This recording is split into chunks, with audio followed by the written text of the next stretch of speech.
আসসালামু আলাইকুম। আজকে আলোচনা করব একটি রাখালের ঘটনা। একটি রাখাল একটি সুন্দর মেয়েকে দেখতে পেল এবং দেখতে পেয়ে তাকে বিয়ের প্রস্তাব দিল। মেয়েটিও রাজি হয়ে গেল। তারা দুজন মিলে গেল কাজীর কাছে বিয়ে করানোর জন্য। কাজী সুন্দর মেয়েটিকে দেখে বলল, সে তো রাখাল, সে তোমাকে কি খাওয়াবে? আমি তোমাকে বিয়ে করব। পরবর্তীতে রাখাল ও কাজীর মধ্যে ভীষণ ঝগড়া বাঁধল এবং তারা তিনজন মিলে চলে গেল পুলিশের কাছে। পুলিশ মেয়েটিকে দেখে বলল, তাদের দুজনকে বাদ দাও, আমি তোমাকে বিয়ে করব।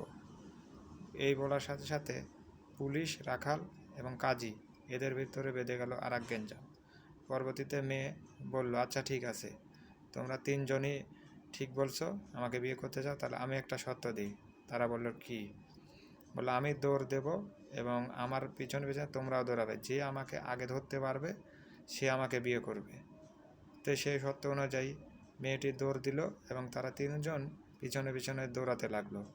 মেয়েটি দৌড়াতে দৌড়াতে অনেক দূর চলে গেছে। এরা তিনজন দৌড়াতে দৌড়াতে একটি গর্তর ভিতরে পড়ে গেল।